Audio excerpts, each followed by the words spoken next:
Hola, ¿qué tal? ¿Cómo está? Nosotros muy gozosos de estar nuevamente con usted, en esta ocasión ya dispuestos, ya listos para el inicio de la clase número 11 de este curso. Sabemos es parte de la Escuela de Desarrollo Cristiano, Proezas en el libro de Josué. Damos gracias a Dios porque estamos prácticamente llegando a la recta final del mismo, pero también agradeciéndole a usted que nos ha acompañado desde el inicio hasta estas instancias. Gracias por recibirnos en sus hogares, hasta donde se encuentra. Un fuerte abrazo, claro, con cariño, con respeto. Y bueno, pues vamos a entrar en materia, vamos a orar, vamos a darle gracias a Dios también y pedirle sobre todo que nos ayude a entender las cosas que podemos aprender en esta lección y que nos pueden ser útiles para nuestro crecimiento espiritual. Le invito a orar. Gracias, Señor bendito, porque has dado la oportunidad como iglesia de tener este curso que está por acabar. Gracias, Señor, por cada familia, cada hermano en Cristo que se ha involucrado, que ha formado parte de este curso, de estas lecciones. Bendícenos a todos, Señor, conforme a nuestra necesidad, que las enseñanzas que contiene este precioso libro nos vayan siendo claras y vayan, Señor, sobre todo siendo abrazadas por parte de nosotros, de nuestro corazón, Señor. Tantas cosas hermosas que nos muestras en estas páginas, en estos 24 capítulos, que, Señor, pues no queremos desperdiciar de ninguna manera. Ayúdanos a estar atentos, a recordar todo y sobre todo, Señor, a tener ese valor, esa determinación para ir aplicando lo que a cada uno de nosotros nos pides. Bendice, una vez más te lo pido humildemente, a cada personita que nos acompaña, hermano en Cristo, amigo, que, Señor, pues sigan siendo todos estos momentos dirigidos por ti desde el principio hasta el final. En el nombre de Cristo Jesús. Amén. Ahí lo tiene ya en su pantalla el título de esta lección, la número 11, la penúltima, Ciudades de Refugio. Vamos comentando acerca de este tema tan interesante y por una razón entre tantas que pudiéramos mencionar, pero muy relevante. Es en esta situación en la que Josué, claro, dirigido por Dios, eh, hemos hablado en otras clases a través incluso de procesos de azar, pues hace esta asignación del territorio de la tierra prometida a las tribus de Israel y en una forma muy resumida, pero muy relevante, significativa, usted y yo podemos decir, en esta enseñanza nos queda más que claro que lo que Dios promete lo cumple, que es una situación que puede llevar tiempo, en nuestro reloj podríamos incluso considerar mucho tiempo, pero es en el tiempo justo y de la manera exacta como el Señor lo planea. Nunca nada ha salido de su control, nunca ha habido como tal un plan B en la agenda divina. Todo es bajo su sabiduría, bajo su poder, y por eso nosotros podemos vivir confiadamente en el hecho tan hermoso de pertenecerle a un Dios verdadero, de servir a un Dios vivo. Así que en este tema lo vamos a, digamos, resaltar, lo vamos a, no diría yo tanto como a repasar, pero va a quedar una vez más claro esto de la fidelidad de nuestro Señor. Vamos comentando. Usted tiene algunas presentaciones que le pueden ayudar a recordar, a esquematizar, a tomar notas. En las enseñanzas de la palabra de Dios, aquí tenemos 3 puntos a considerar con delicadeza, con interés. En la enseñanza que nos da la palabra del Señor a usted y a mí, debemos saber distinguir que hay situaciones en donde la aplicación o de esa determinada enseñanza es una aplicación universal, que puede darse de manera universal, pero también hay enseñanzas cuya aplicación es específica, es limitada a una situación concreta. En el punto 2 que tenemos ahí en su pantalla queda más explicado. Dice: el tema de las ciudades de refugio son de aplicación limitada. Entonces decimos de aplicación universal, de aplicación limitada, que podría ser como ejemplo de una aplicación o de una enseñanza que debe aplicarse universalmente. No vayamos tan lejos, es algo muy evidente que nos puede ayudar de inmediato a entenderlo. No matarás. Ahí tenemos un precepto divino. No matarás, no le privarás a alguien de la vida. Esto es algo que se aplica a todos los seres humanos, sí. De todas las razas, sí. De todas las épocas, también. Entonces, ahí por ende consideramos que se trata de una enseñanza que tenemos que aplicar sí o sí todos. Es de carácter universal. Cuando es al revés, es decir, de manera diferente, decimos, se trata ahora de que esto que podemos contemplar, aprender en la Biblia, tengamos muy en cuenta que fue en una situación muy específica. Entonces, por eso es que dice en el tema 2 que esta situación, ¿cuál? La que hemos estado mencionando, la distribución de la tierra prometida, se trata de una promesa, es cierto, Dios cumple, pero ¿de qué hablamos? De una promesa que fue emitida por nuestro Señor a un pueblo específico, al suyo, al de Israel, al que constituyó para que de éste viniera, se desarrollara un linaje y tuviéramos al Mesías, se encarnara nuestro Señor Jesucristo. Entonces, a un pueblo específico. No hay una promesa como tal a México, ni a Argentina, ni a los Estados Unidos, la palabra del Señor a ninguna nación que no sea la israelita, se le prometió de parte de Dios, y esta promesa quedó plasmada en la Biblia de que tal territorio sería para ti. Entonces, todas esas garantías de parte de Dios de vas a lograr conquistar esta tierra, vas a poder vencer a tus enemigos, nadie te podrá hacer frente, es específicamente a Israel. Entonces, pueblo específico, tenemos ahí 3 pautas. Pueblo específico, territorio específico, periodo específico. O sea, es en un tiempo delimitado, en un margen muy específico, en donde esto tendría desarrollo. Obviamente que esto nos queda claro en la mente, pero debemos tenerlo muy en cuenta porque pudiéramos caer en el error, en la imprecisión de considerar que de las promesas podemos tomar lo que uno guste. Y hay que entender esta promesa, a quién se le dijo, específicamente qué elementos involucra, y si esta promesa tiene un periodo, tiene una caducidad, tiene un margen en el tiempo delimitado, desde este momento hasta este otro, no más de ello. Es importante que eso quede claro. Entonces, en la Biblia no tenemos más que considerar qué cosa es de aplicación universal y qué cosa es de aplicación muy particular o limitada. Leemos el 3. Ningún creyente tendría por qué pedir y esperar que Dios le diera uno de los territorios señalados. Insisto, pareciera lógico, pero es importante tomarlo en cuenta porque imaginemos a un creyente que estableciera en su corazón, bueno, ok, sí, esto fue específicamente para Israel, pero a mí Dios, ¿qué me promete? No Canaán, pero yo considero que ese terreno que está en venta, hoy no tengo el dinero para comprarlo, pero así como sucedió con Dios y su pueblo Israel, hoy yo puedo apelar a esa fidelidad de Dios, a esas promesas establecidas, por ejemplo en Josué capítulo 1, para entonces yo fijar en mi mente, en mi corazón, tal vez hasta de manera obsesionada, que ese terreno, ese territorio algún día va a ser mío. No aplica de esa forma.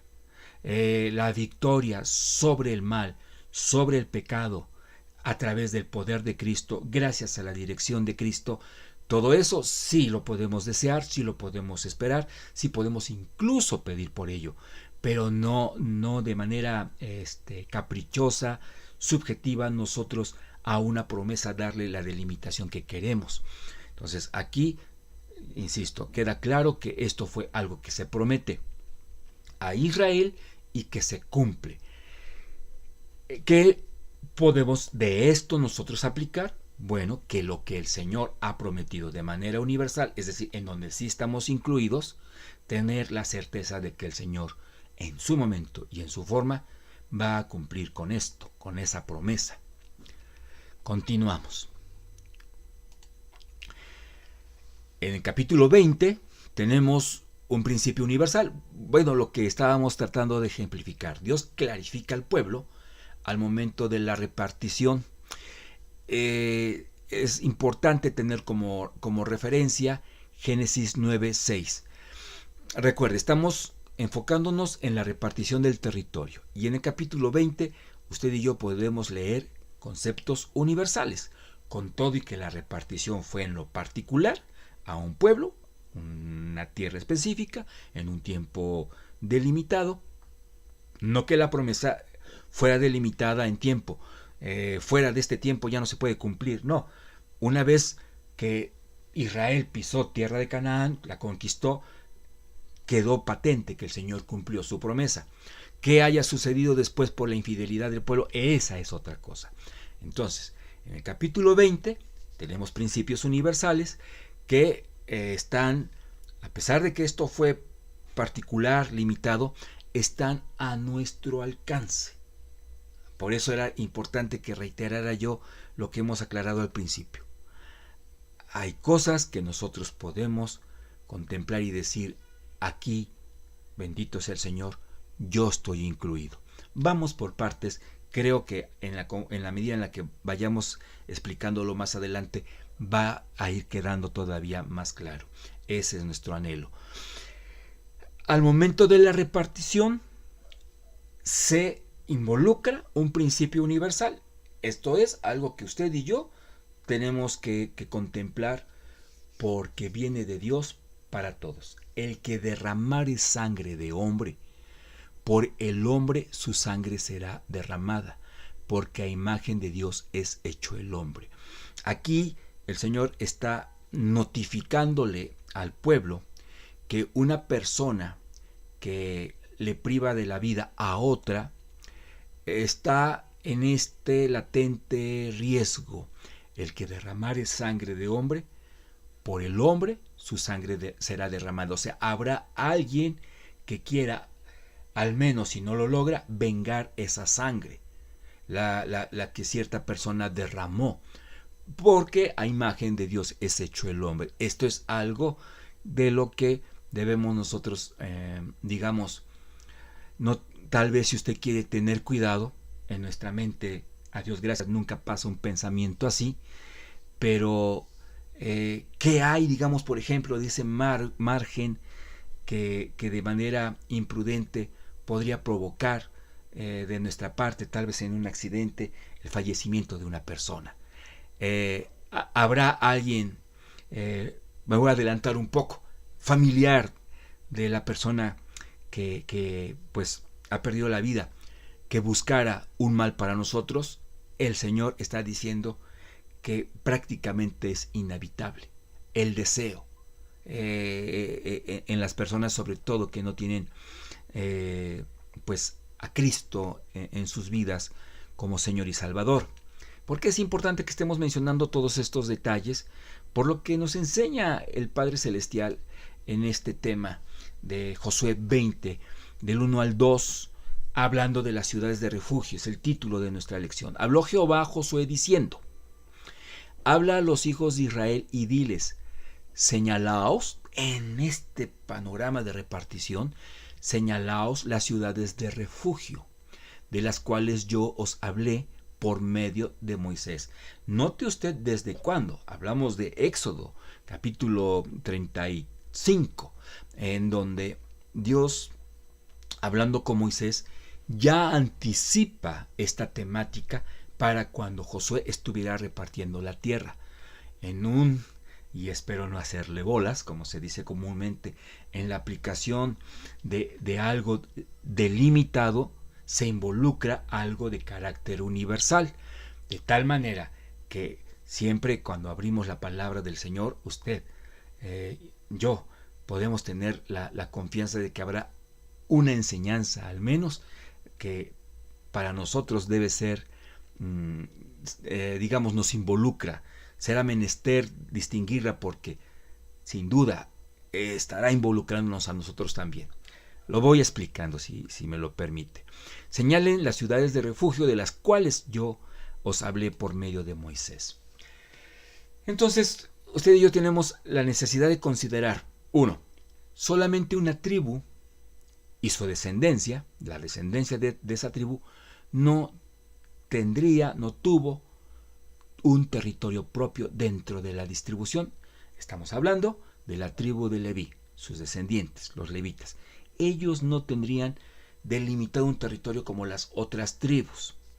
Dos, serían distribuidos, los levitas, a lo largo de 48 ciudades esparcidas a lo largo y ancho del territorio. O sea, Canaán fue dividido en 48 ciudades, en 48 secciones, zonas, algunas cuantas conformando la heredad de tal tribu.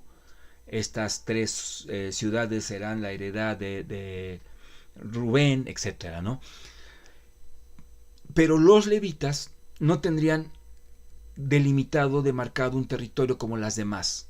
En el caso de ellos, como decimos en el punto número 2 de la presentación, dice, serían distribuidos a lo largo de 48 ciudades, esparcidas a lo largo y ancho de todo el territorio.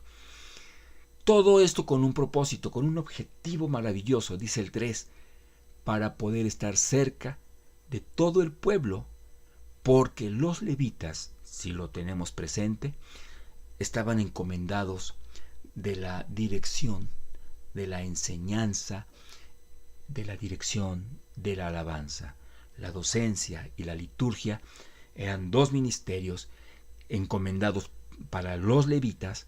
Ellos eran los responsables de que el pueblo de Dios aprendiera las escrituras y supiera cómo alabar, supiera cómo adorar a nuestro Señor. Era esa tribu la responsable de esa directriz. Por eso el Señor ve más que conveniente que todos ellos, todos los levitas, estuvieran esparcidos, y discúlpeme la expresión, no es de manera despectiva, estuvieran distribuidos en toda la tierra de Canaán, para que en cualquier parte, cualquier tribu, en cualquier territorio, pudiéramos tener nosotros acceso a esa enseñanza. Pudiera haber cerca de nosotros alguien que nos dirigiera en alabanza a Dios. Entonces, eso es algo que ya se había mencionado, pero no lo habíamos dicho con este lujo de detalle. Avanzamos. Perdón. De esas 48 ciudades, 6 se constituyeron como de refugio. Entonces, vea qué hermoso se empalma. Estamos viendo usted y yo instrucciones específicas para un pueblo dentro de esa aplicación limitada, pero no por eso estamos fuera del mapa, no por eso estamos excluidos. Entonces distingamos, no podemos hacer nuestra esa promesa para con Israel específicamente, pero sí las que se derivan de ese trato con Dios, de Dios con su pueblo. De esas 48 ciudades, 6 se constituyen como de refugio. Y notemos el objetivo principal, por no decir que el único, para la protección de homicidas involuntarios. Eso es muy importante. Y sí, se trata de la razón principal, cumplía otras también. Para la protección de homicidas involuntarios, o sea, que accidentalmente habían privado a alguien de la vida. Por eso es que leíamos Génesis 9:6. Alguien que queriendo o no le quita la vida a otra persona, se expone al deseo de venganza, al menos, si no es que a la venganza como tal, de las personas que van a buscar esa venganza, van a querer aplicar la justicia de esa manera. ¿Cómo? Pues también quitándole la vida a quien lo hizo primero. Esas ciudades entonces tendrían como principal propósito el servir de refugio No olvidemos, lo hemos leído con su énfasis, que de manera involuntaria, homicidas involuntarios, que de forma imprudencial, accidental, se vieron ya inmersos en una problemática como esta, en un panorama triste.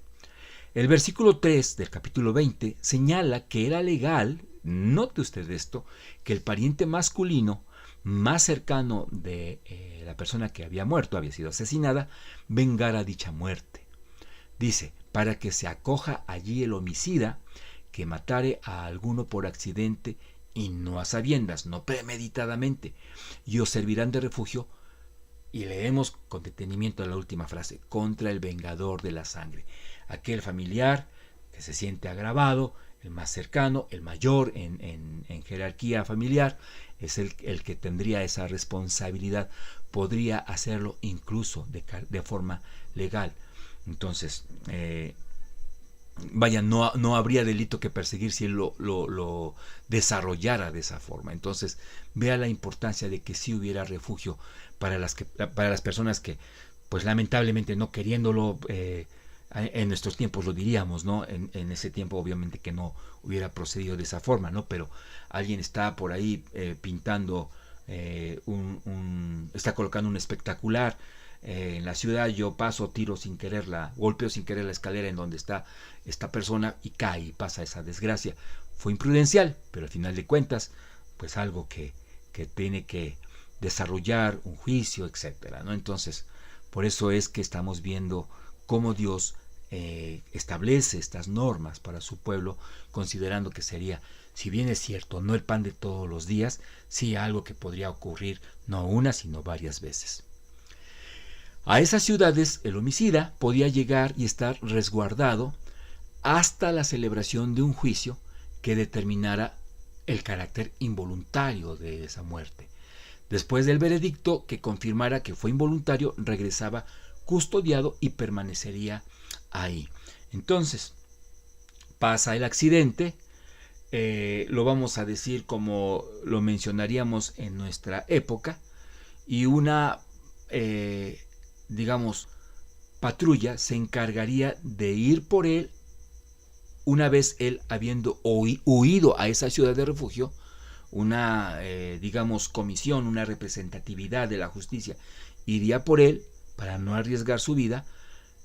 Se llega a la ciudad donde sucedió esta situación, se le juzga y obviamente en ese juicio queda avalado que fue de manera involuntaria y entonces se le regresa para evitar cualquier riesgo y va a mantenerse ahí. Entonces por eso dice que va a ser custodiado después de un veredicto para que permanezca en esa ciudad de refugio, en esa de las 6 ciudades establecidas por Dios. Ahí tenemos un mapa, considero no se va a distinguir tal vez en algunas pantallas. No hagamos en este momento mucho caso a los nombres, los vamos a mencionar más adelante con una pronunciación más, digamos, al castellano. Lo que queremos ver es cómo están distribuidas de manera simétrica. Tenemos al Jordán, digamos, haciendo una división prácticamente en medio del territorio, la zona verde que usted ve ahí, y tenemos a 3 en el lado oriental del río, que sería a nuestra derecha, y 3 hacia el occidental, que sería a nuestra izquierda. Entonces, sí me gustaría que de entrada viéramos que, aunque no con la precisión de una regla, están distribuidas de una manera proporcionada. Esto es que, y no sé no recuerdo si lo vamos a poder leer más adelante, pero podemos anticiparnos. Nos ubicáramos en donde nos ubicáramos, podríamos tener acceso a cualquiera de esas 6 ciudades. Claro, buscaríamos la más cercana, porque prácticamente la que eligiéramos estaría, digamos, a 50 kilómetros, no más de eso, de distancia. Vamos a imaginar que nosotros vivimos entre Ramot y Bézer. Entonces, si no fuera a la mitad, bueno, pues a lo mejor estaríamos cerca de Bézer y fueran 20 kilómetros. Pero aún así estaríamos tal vez a 70 kilómetros de Ramot. En otras palabras, a una distancia en la que en un día, recorriendo esa distancia, en un día podríamos estar ya en cualquiera de estas ciudades con el refugio que ofrecían para el pueblo. Otro detalle que podríamos distinguir en 2 puntos: la accesibilidad de estas ciudades. Ya hablábamos de la distancia entre ellas, pero tenemos también aquí, en Deuteronomio 19, el versículo 3 dice: arreglarás los caminos y dividirás en 3 partes la tierra que Jehová tu Dios te dará en heredad, y será para que todo homicida huya allí. 3 partes, o sea, por eso si hablamos de 3 ciudades por cada lado, debieron estar, y así fue, distribuidas proporcionalmente. Pero la parte que aquí queremos resaltar es: arreglarás los caminos. De donde nos encontráramos habría un camino accesible, o sea, estaría allanado, estaría tal vez, obviamente no con las comodidades de una carretera actual, pero sí para que pudiera uno llegar sin tanto peligro, sin tantos riesgos con piedras y maleza, etcétera. Habría caminos que no solamente se abrieron con ese fin, sino que se les daba mantenimiento. Josué 29 dice, por otra parte: estas fueron las ciudades señaladas para todos los hijos de Israel. Y aquí tenemos un detalle importante: y para el extranjero que morase entre ellos. Ojo con eso. Pero vea, una bendición dada para israelita y también para gentil, ¿por qué no? Y vamos a ver poquito más adelante la trascendencia de este hecho. Vea la bendición ofrecida para judío y no judío, para israelita y para gentil. Dice, por eso, para el extranjero que morase entre ellos, para que se acogiese a ellas cualquiera de cualquier nación que hiriese a alguno, pero siempre y cuando, dice, por accidente, a fin de que no muriese por mano del vengador de la sangre, hasta que compareciese delante de la congregación. Eso ya lo hemos explicado. Vamos al nombre de las ciudades. Les decía que vale la pena hacerlo en nuestro castellano. Dice el significado de, sus nombres. Ahí está unido, pero es de sus nombres. Cedes, en la parte norte occidental. Kiriat, Ramot, Siquem, Golán, Beser. Les repito: Cedes, Kiriat, Ramón, Siquem, Golán y Beser.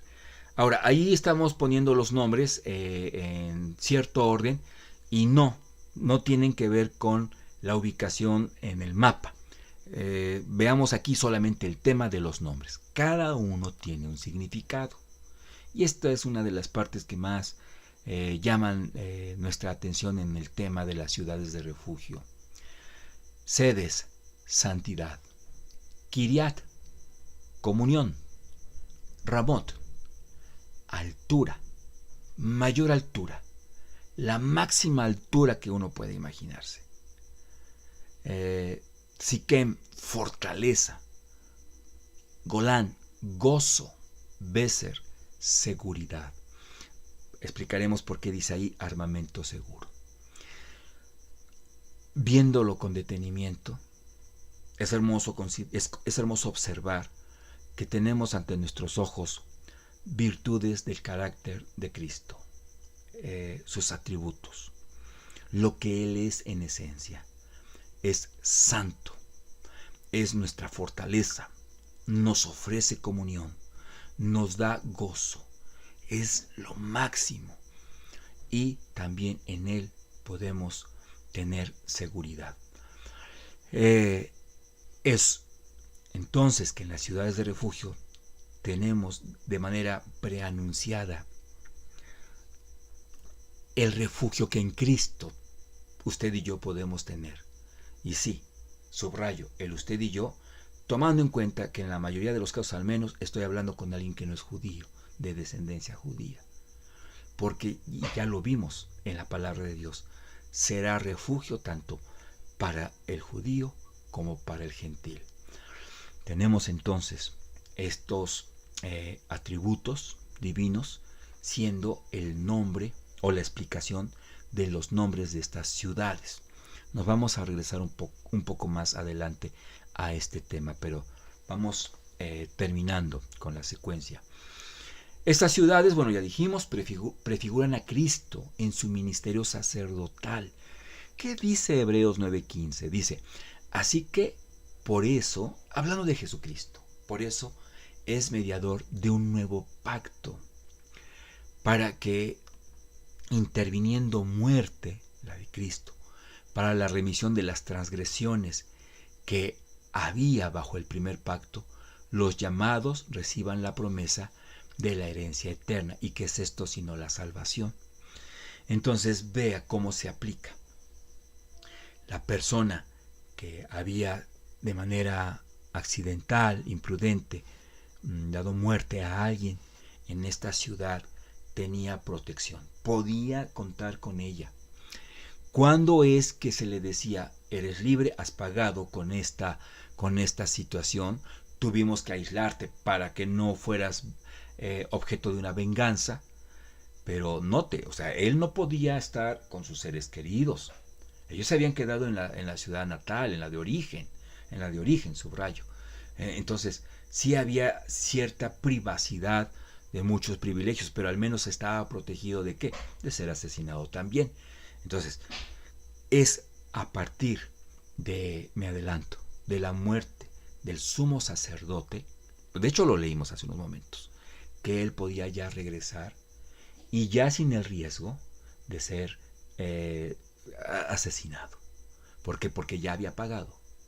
Ya había pagado su condena, capitalizada el pago de la condena con la muerte del sumo sacerdote. O sea, se aplicó justicia y con la muerte del sumo sacerdote, la persona quedaba libre.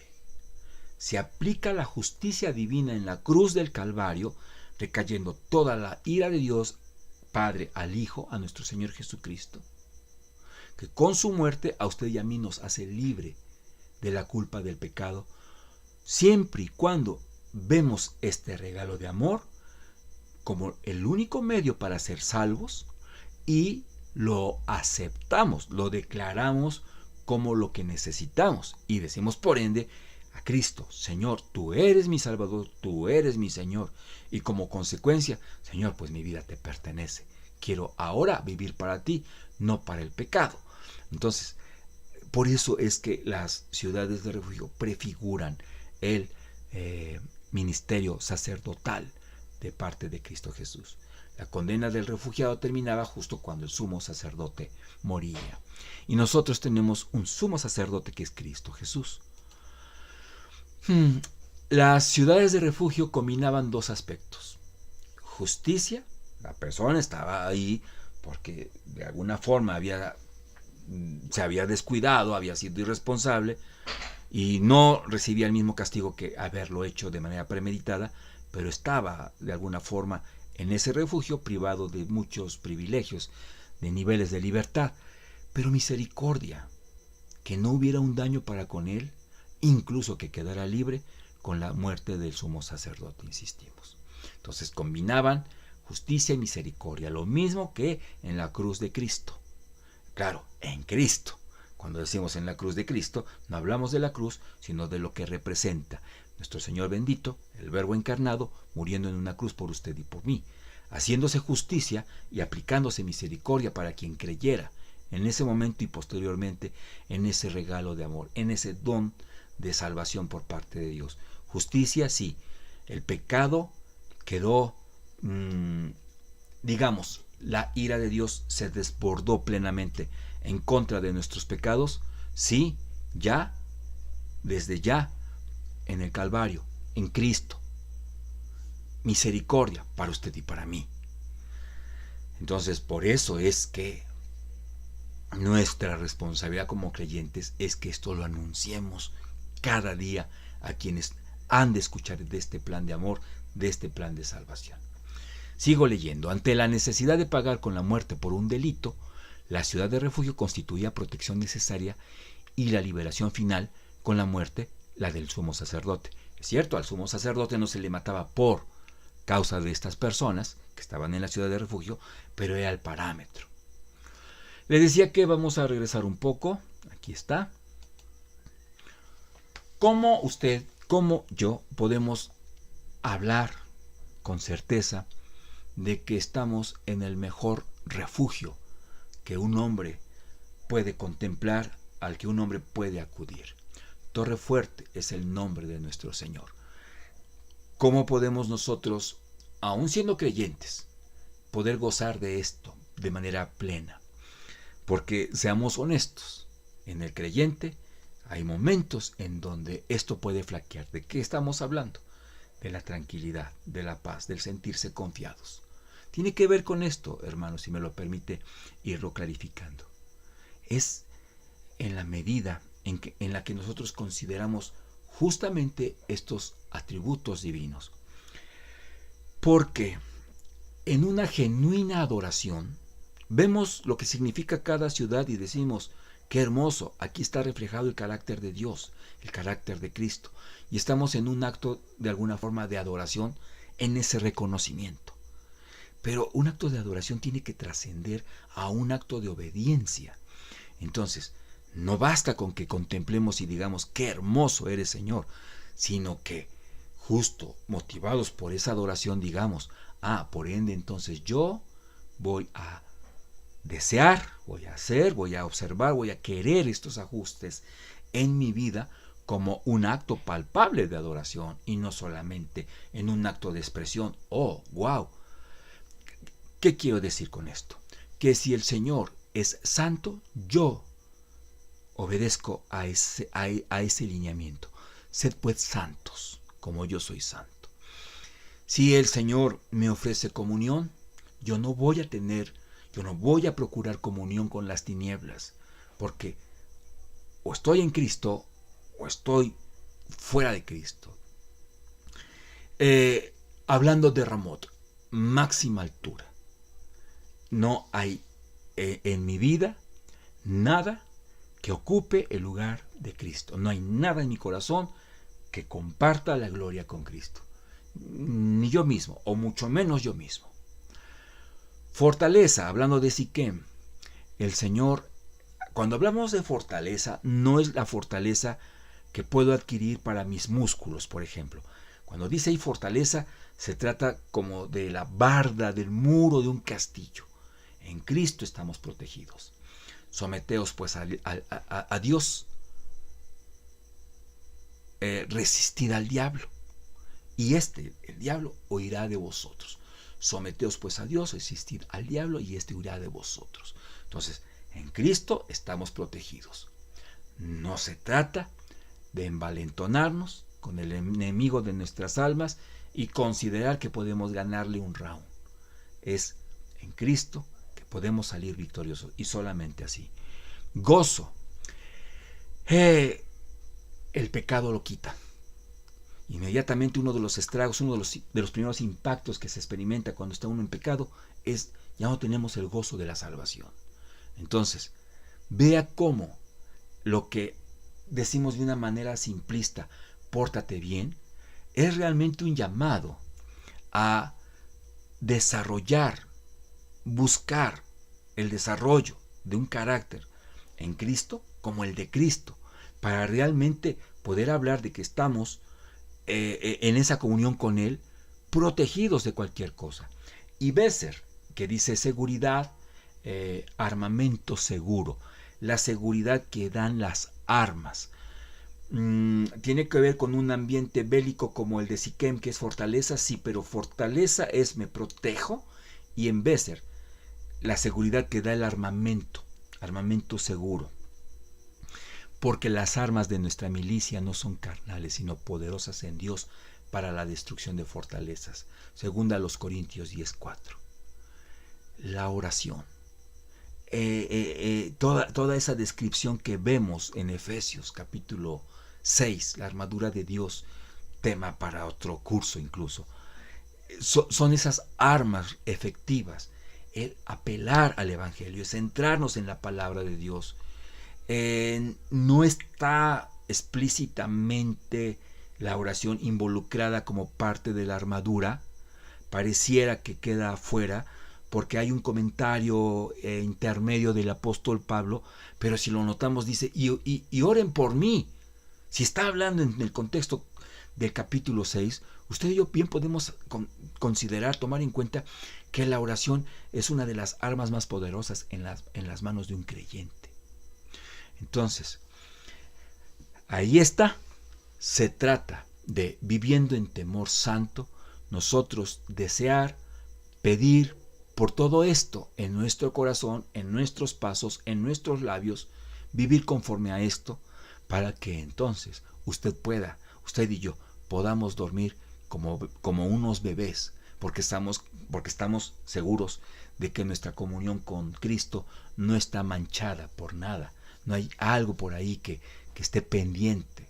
Estamos buscando vivir en santidad, procuramos la comunión con el Señor, le adoramos por encima de todas las cosas, nos refugiamos en Él en un momento crítico. En el temor santo buscamos no caer en la tentación, porque no hay nada como vivir con el gozo que da el estar a cuentas con nuestro bendito Salvador, etc. Perdón. Entonces, ahí está la invitación en la parte concluyente de esta clase, de esta lección. Espero que sea de bendición para su vida. Y bueno, si Dios permite, en la siguiente lección, en la siguiente clase, estaremos dando cerrojazo. Será importante para nosotros tenerlo en esa clase también. Nos va a dar mucho gusto. Por lo pronto estaremos orando por todos y cada uno de ustedes, aunque a algunos no los identificamos, ¿verdad?, como parte del curso, a otros sí. Lo importante es que el Señor sabe quiénes estamos formando parte de todo este tiempo que, bueno, está llegando a su fin. Un fuerte abrazo, que el Señor le bendiga muy ricamente. Padre, gracias porque estamos concluyendo esta lección, estamos casi concluyendo este curso, en donde por ti y en tu palabra aprendemos cosas muy importantes para nuestra madurez, para nuestro crecimiento en Jesucristo. Síguenos ayudando, Señor. Que esto pase de una enseñanza a una forma de vivir. Que podamos reflejar nuestra confianza en ti. El que nos sentimos en un refugio perfecto y poderoso, viviendo en obediencia contigo, Señor. Gracias por todo esto en Cristo Jesús. Amén.